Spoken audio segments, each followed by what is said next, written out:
Originaire de Valorbe, est formée à Lausanne. Elle est l'une des plus grandes chanteuses lyriques du moment. Mezzo-soprano, fan de métal et de paddle tennis. Elle enchaîne les concerts et les récitals à un rythme effréné en cherchant à dépoussiérer la musique classique. Merci d'accueillir Marina Viotti.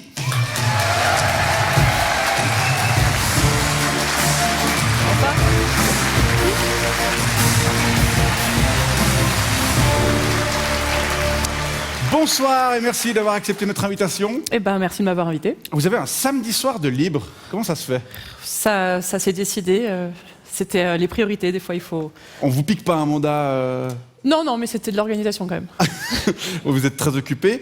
Quand vous n'êtes pas en train de chanter sur les scènes de Milan, Berlin ou Paris, vous êtes ou alors en train d'écrire un livre, ou alors en train de grunter dans une cave.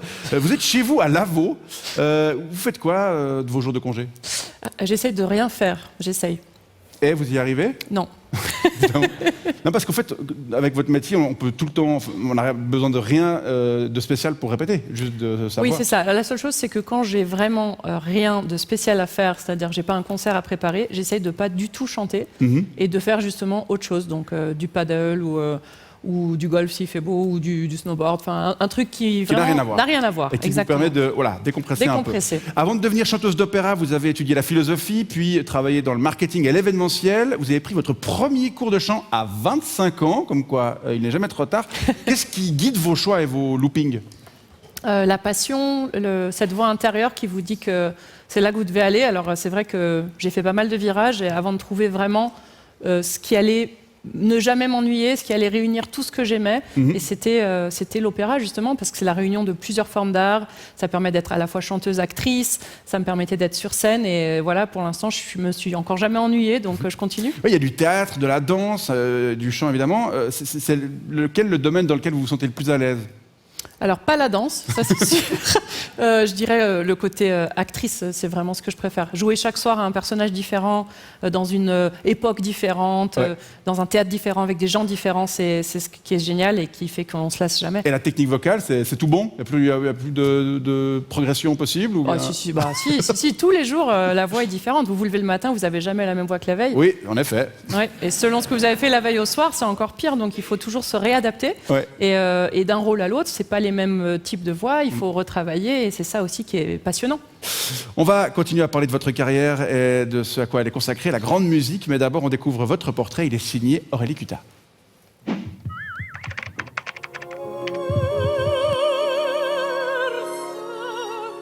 Parce qu'on est toujours nul pour repérer nos stars tout seul, c'est la France qui a couronné Marina Viotti. Il y a un an, elle reçoit une victoire de la musique dans la catégorie art lyrique. Elle est un peu italienne, un peu française et surtout très vaudoise. Son job, mezzo-soprano.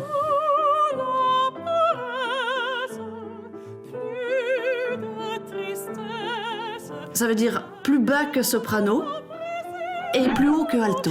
Dans sa famille, la musique, on l'aime, et depuis longtemps. Je vous présente l'ancêtre, Giovanni Battista Viotti, un violoniste et compositeur italien, plus vieux que Rossini, mais un peu moins connu. Lui, c'est le père de Marina, Marcello Viotti. Et là, c'est son frère, Lorenzo, chef d'orchestre aussi. Marina Viotti, elle a failli être la punk de la famille. Même si elle baronnait en flûte traversière, elle rêvait plutôt de devenir officier à l'armée ou sportive d'élite. D'ailleurs, elle aime encore beaucoup le sport, comme le paddle. Ouais, c'est un mélange de squash et de tennis. Mais quand son papa meurt, beaucoup trop jeune, elle se réfugie dans une famille de musiciens d'une autre galaxie, les métalleux. Quand la nuit est sans étoiles, quand les regards sont dans ce voile. Elle écume les scènes de France et d'Europe avec son groupe Soulmaker. Et oui, ça l'aidera pas mal pour l'opéra. Et puis, le chant lyrique la rattrape. Elle a 25 ans, c'est vieux pour les écoles, mais à Lausanne, on l'accepte. Fin année. Depuis, elle enchaîne les récitals et les rôles à l'opéra. Elle chante Rosette dans Manon, Stefano dans Roméo et Juliette, ou Carmen. Des mecs, des meufs, quand on est mezzo, on chante tout. Son but à Marina Viotti, mélanger les genres, dépoussiérer la musique classique. On peut même venir en jean t-shirt aujourd'hui à l'opéra, c'est plus un problème. Elle a même écrit ce livre qui répond pas mal à la question existentielle de Philippe Reva. Il faut un peu le sauver, l'opéra, aujourd'hui. Sauver l'opéra, d'accord, mais pas les gros rats. Et Marina Viotti n'hésite pas à les pointer du doigt. moi-même, j'ai dû un jour mettre le holà à un chef d'orchestre qui dépassait vraiment les bandes. Marina Viotti, vous mettez le feu à la Scala, vous squattez les couves des magazines d'opéra. Mais ça vous manque pas l'odeur de transpi du bon vieux rocker et de la bière qui colle sous les semelles? Ah, énorme. Marina Viotti, je vous présente Steph Berkla, Salut. Bonsoir. qui partage une passion avec vous, le métal. Ouais. Et les cheveux longs. Les cheveux. Et pas la frange. Non, moi Dommage. j'ai pas la frange. J'ai du goût. Ouais, parce qu'il paraît qu'à part crier des vieilleries dans les sonotones, des cheveux violets qui viennent s'encanailler à l'opéra, tu fais aussi de la vraie musique. Oui, Oui, on vient de le voir j'en ai fait du moins. dans le portrait. Vous appartenez en effet à un groupe de metal soulmaker. C'est le grand écart ou est-ce qu'il y a des points communs quand même entre ces deux univers? Il y a plein de points communs. À part les cheveux. Ouais. Lesquels? C'est un public de passionnés déjà qui se déplace pour aller voir des artistes qu'il aime. C'est une musique qui est souvent écrite parce que finalement le métal on dirait que c'est que du bruit mais en fait c'est souvent très technique et il faut un super niveau de composition donc souvent c'est des musiciens qui sortent des conservatoires et puis il faut une technique vocale pour tenir un concert de 2 heures en ayant bu un peu de bière et en ayant souvent de la C'est quoi, fumée. Et ce truc, on peut aussi chanter en aspirant? Oui, Vous ça savez faire s'appelle le reverse. Oui, je vais pas le faire ça. Ok. Toi, tu t'éclates plus dans quel style? Entre le métal et puis les vieilleries. Alors très sincèrement, c'est pas la même éclate, mais je m'éclate dans les deux. Et Ouais. c'est vrai que le métal me manque pour le côté quand on vient sur scène et qu'on dit ça va et que le public fait. Un peu comme à Cossonay, quoi. Ça peut pas faire, me manque, ça va. À l'opéra, on peut pas trop. Ça fait un peu la bamboule, franchement, dans les backstage à l'opéra ou... Vous dites au niveau des professionnels, enfin des Ouais, musiciens, des... le staff, tout Sur ça, scène. backstage, ça... Le staff, l'orchestre, mais les chanteurs backstage, c'est très concentré. C'est une hygiène de vie complètement différente Ah parce ouais. que on n'a pas de micro, on doit passer un orchestre, on doit pouvoir chanter même malade avec juste son corps et sa voix, donc on peut pas boire ou faire trop la fête Ouais, la donc- veille, quoi. Donc il y a moins d'alcool, de drogue et puis de sexe que dans le métal. quoi. Le sexe, je sais pas. L'alcool, oui, il y en a moins. La drogue, je crois qu'il n'y en a pas du tout. Il y a des problèmes de, il y a pas de problème de stupéfiants, contrairement à, je sais pas, au showbiz. J'ai jamais entendu qu'à Bayreuth, qu'un gros festival Wagner, il y a eu des problèmes Il de. y a personne qui se tire des rails de coke sur les pianos à queue. J'ai jamais vu ça, non. C'est dommage. Mais Il y a, vous pourtant, il y a la place. Hein. Ouais. C'est Il y a vraiment vraiment une la place. autoroute à coke. Vous êtes allé la voir? Ouais, moi je suis allé la venez, hein, voir. Moi je suis venu pour te préparer voir une l'interview. fois. Ouais, c'était à Beaulieu, c'était en septembre dernier. C'était pas de l'opéra, c'était un concert avec l'orchestre de chambre de Lausanne, là, à l'OCE, où t'as poussé la chansonnette. C'était très sympa, je l'ai trouvé très sympa. Mais franchement, je voulais savoir, tous ces vieux dans la salle, ça te déprime pas? Tu te dis pas qu'ils seront bientôt tous morts, puis qu'il n'y aura plus personne pour venir voir tes concerts et payer les tickets? Mais c'est une vraie question. Justement, on a du mal à renouveler notre public dans l'opéra. Et c'est justement l'effort que font notamment l'OCL, d'ailleurs, l'Orchestre de chambre de Lausanne, d'essayer de renouveler un public, de proposer des programmes un peu plus attrayants, modernes. Mais C'est pourquoi? aussi mon rôle. Pourquoi on en est là? Parce que c'est pas de base assez. Parce que je pense qu'il y a une barrière mentale où les gens se disent c'est pas pour moi, c'est pour une élite, je vais rien comprendre. Bah, je vais- forcément, les paroles, c'est tout en italien. Moi, je comprenais rien. Tu chantes.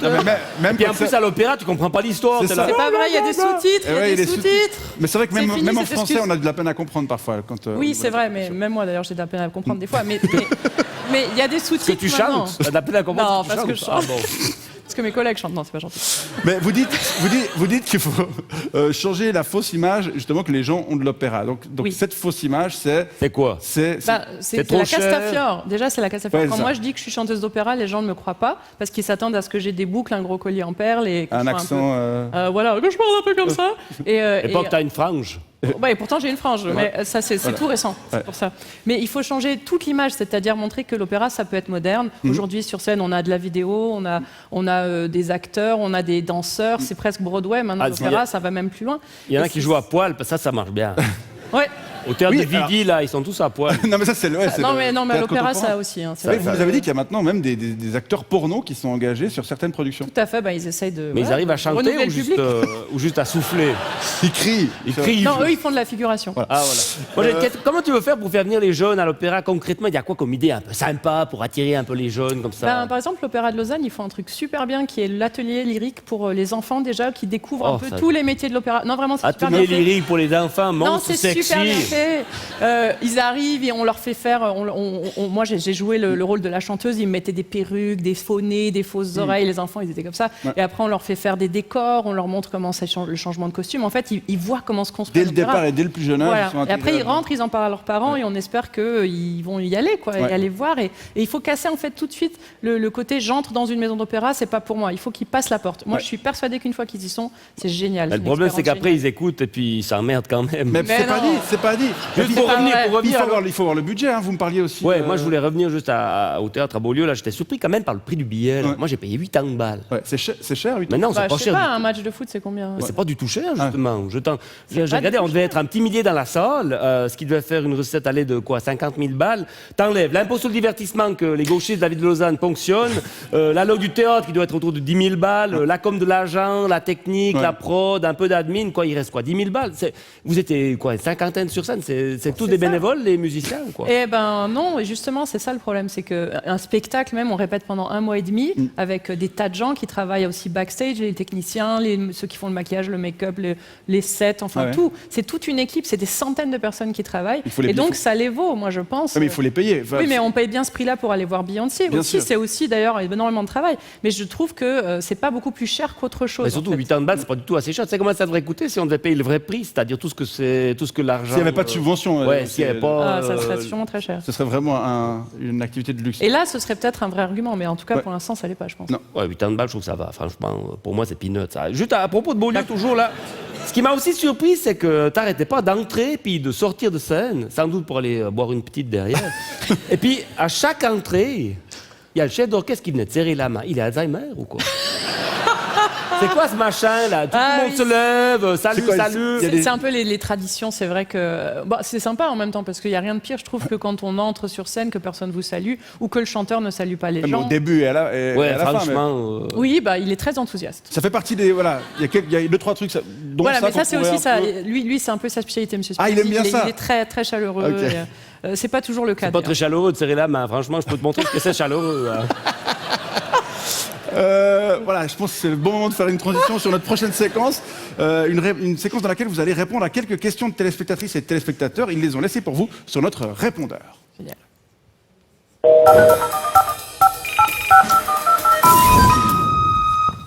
Oui, bonsoir, c'est Pérusset Jacqueline à Sainte-Croix.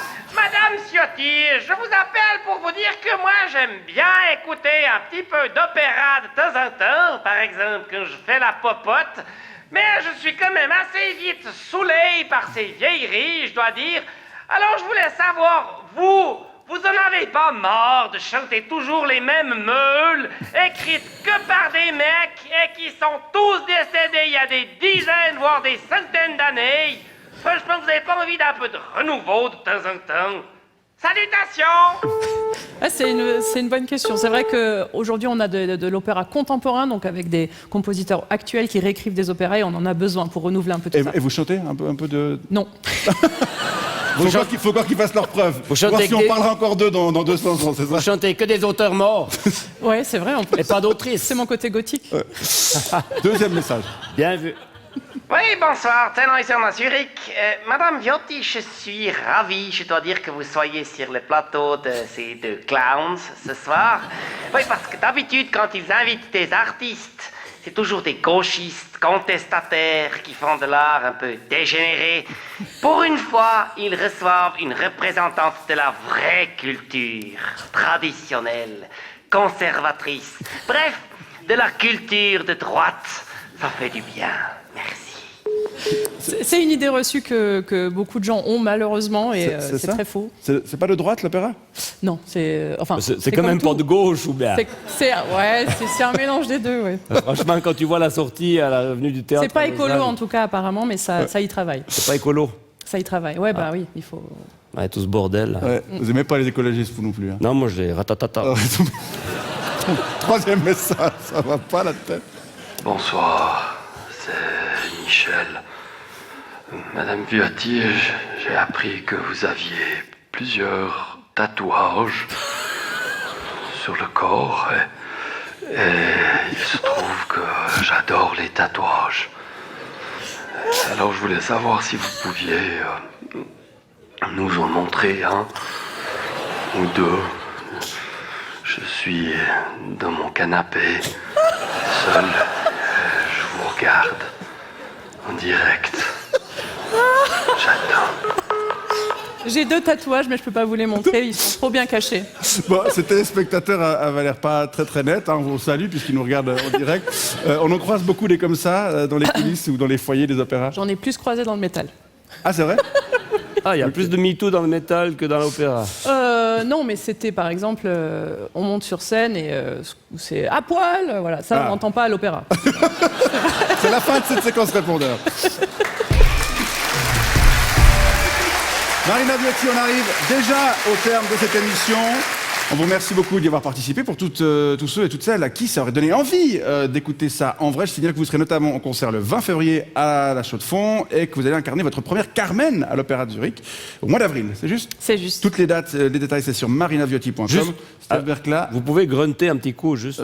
Mais Moi je l'ai déjà fait. oui, elle a déjà fait. Ah, le- c'est quand on aspire. Ouais, ouais. Ouais, Puis- parce qu'on peut faire ou alors on peut faire. Oui, et surtout, les téléspectateurs ne le savent pas, mais elle va faire un petit Voilà. truc sur scène. Ah, faut maintenant. pas qu'elle se pète Faut la pas qu'elle voix. se pète la voix. Ah oui, il y a un Ah. petit truc juste pour le public. Juste pour vous. Ouais. Mais on va quand même saluer les gens qui nous regardent de l'autre côté Du poste. du poste, voilà.